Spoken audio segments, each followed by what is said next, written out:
নমস্কার। আজ 8ই মার্চ আন্তর্জাতিক নারী দিবস। এই উপলক্ষে আমার তরফ থেকে আমার সকল ফেসবুক ফ্রেন্ডকে কিছু বার্তা। বর্তমানে এই আন্তর্জাতিক নারী দিবসে চারিদিকে নানান কিছু হলেও বেসিক কিছু জিনিস যদি আমরা প্রত্যেকে মেনটেন না করি তাহলে কিন্তু এই আন্তর্জাতিক নারী দিবসের কোনো মানেই হয় না। তো তার জন্য আমাদের ছেলেদের এবং মেয়েদের আমাদের প্রত্যেককে কিছু বেসিক জিনিস মেনটেন করা ভীষণ জরুরি। যেহেতু নারী দিবস, আমি প্রথমেই বলবো আমাদের মেয়েদের কিছু করণীয়। আমাদের মেয়েদেরকে কিন্তু মনে রাখতে হবে আমাদের নিজেদেরকে প্রোটেক্ট নিজেদেরকেই করতে হবে। আমাদের নিজেদের ভালো মন্দের বিচার আমাদের নিজেদেরকেই করতে হবে। এক কথায় আমাদের নিজেদেরকে মনে করতে হবে আমাদের আশেপাশে কেউ নেই। নিজেদেরকে ঠিক রাস্তায় পরিচালনা করতে কিন্তু নিজেদেরকেই হবে।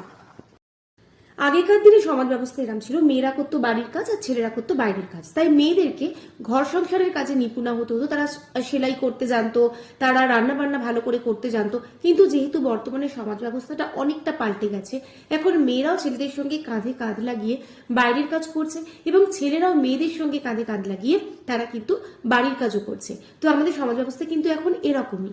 তাই মেয়েদেরকে সেলফ ডিফেন্স করাটা ভীষণ জরুরি। তাই জন্য তাদেরকে নিজেদেরকে আত্মরক্ষার জন্য সমস্ত কিছু ব্যবস্থা করতে হবে। ওই সেলাই, আঁকা, রান্না বান্না এগুলো না শিখলেও চলবে। আগে থেকে নিজেকে লড়াই করার মতো ক্ষমতা কিন্তু তাদের মধ্যে অবশ্যই থাকতে হবে। দ্বিতীয়ত, আগে মেয়েদের ক্ষেত্রে বলা হতো যে জোর গলায় কথা বলা যাবে না, জোরে হাসা যাবে না, মাথা তুলে কথা বলা যাবে না। এক কথায় তাদের কোনো স্বাধীনতা ছিল না। বর্তমানে কিন্তু সেটা করলে চলবে না। এখন অন্যায়ের বিরুদ্ধে প্রতিবাদ করতেই হবে। আমাদের প্রতিটা মেয়েকে যেহেতু এখন বাইরে কাজে বেরোতে হচ্ছে, তো কম বেশি হেনস্থার শিকার হতেই হয়। তো আগে কি হতো, সমাজ ব্যবস্থার ভয় বা লোক কি বলবে এইসব চিন্তা ভাবনা করে আমরা চুপ করে থাকতাম, সমস্ত হেনস্থাগুলোকে চুপচাপ মুখ বুজে মেনে নিতাম। কিন্তু বর্তমানে সেটা করাটা একদমই ঠিক নয়, সেটা করা চলবে না। যখন এরকম কিছু করবে প্রথমে তাকে একবার বোঝানো উচিত বা বলা উচিত। তারপরেও যদি সে আমাদের হেনস্থা করে তাহলে কিন্তু সঙ্গে সঙ্গে আমাদের জোর গলায় প্রতিবাদ করা উচিত, কারণ অন্যায়টা সে করছে, তুমি নয়। এছাড়া অনেক ক্ষেত্রে হয় যারা হাউস ওয়াইফ আছো তাদের হচ্ছে যে ধরো বাড়িতে তার হাজবেন্ডরা যেহেতু কিছু করোনা বলে কথায় কথায় তাকে অপমান করছে, সেটাও মুখ বুঝে সহ্য করা উচিত নয়। বা ধরো কোনো মেয়ে অফিসে জব করে, সেখানে তার বস তাকে প্রতিনিয়ত কাজের জন্য তাকে হচ্ছে তার সঙ্গে অন্যায় করছে বা অন্যায় করার কথা বলছে, সেক্ষেত্রেও কিন্তু আমাদের প্রতিবাদ করাটা উচিত। এক কথায় আর অন্যায়কে মেনে নেওয়া নয়, অন্যায়ের বিরুদ্ধে আমাদের প্রতিবাদ করতে হবে। এবার আমার যারা ছেলে বন্ধু রয়েছে তাদের উদ্দেশ্যে কিছু কথা। তোমাদের উদ্দেশ্যে যেই কথাটা আমার সব থেকে আগে বলার সেটা হচ্ছে মেয়েদেরকে রেসপেক্ট করো। মনে রেখো তোমার মাও একজন কিন্তু মেয়ে। তুমি তোমার মাকে যদি রেসপেক্ট করো, আর 5টা মেয়েকে কেন রেসপেক্ট করতে পারবে না? তোমার মায়ের মধ্যেও যা কিছু আছে অন্যান্য মেয়ের মধ্যেও তাই আছে। সুতরাং তুমি যদি আর 5টা মেয়েকে রেসপেক্ট না করো তাহলে তোমার মাকে রেসপেক্ট করে কি লাভ? যখন দেখবে কোনো একটা মেয়ে হেনস্থার শিকার হচ্ছে, তোমাদের উদ্দেশ্যে আমার একটাই রিকোয়েস্ট, তার পাশে গিয়ে দাঁড়াও, তার সাহস যোগাও। সে যেন সেই প্রতিবাদটা করতে পারে, সাহসের সঙ্গে প্রতিবাদটা করতে পারে, সে যেন ভয় পিছিয়ে না যায়। আর একটা কথা ছেলেদের উদ্দেশ্যেই বলি, তোমরা আজ হয়তো অনেকে আছো বাবা নয়, কিন্তু কাল বাবা হবে, বা বর্তমানে যারা বাবা তাদের কিন্তু সব থেকে এখন গুরুত্বপূর্ণ কাজটা তাদেরকেই করতে হবে। কারণ বর্তমানের যে পরিস্থিতি কি হয়েছে বলতো, একদম চাতা হয়ে গেছে আমাদের সমাজ ব্যবস্থা।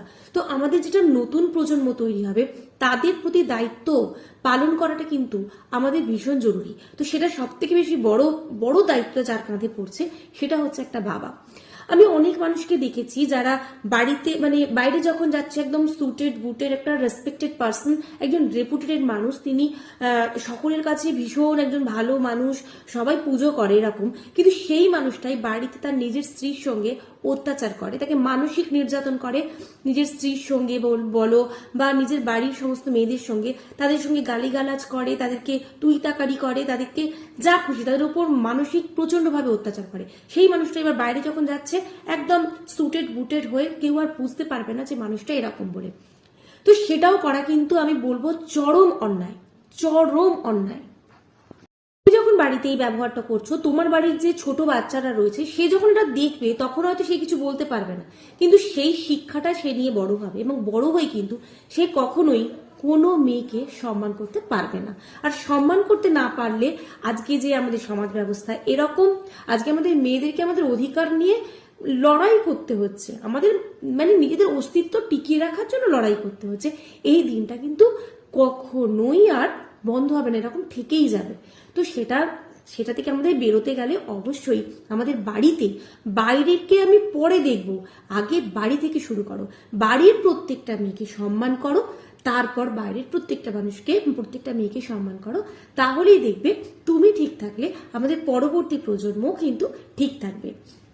সবশেষে প্রতিটা মা বাবাকে বলবো, মেয়েকে আর লক্ষ্মী নয় দুর্গা করে বানান, সহ্য নয় প্রতিবাদী হতে শেখান।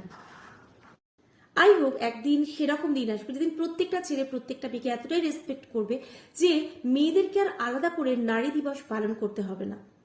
তো সেই দিন পৃথিবী হয়ে যাবে অনেক সুন্দর। তো ঠিক আছে, এখনো পর্যন্ত যতদিন না সেই দিনটা আসছে, আমার সকল বন্ধুদের জন্য জানাই হ্যাপি ওমেন্স ডে।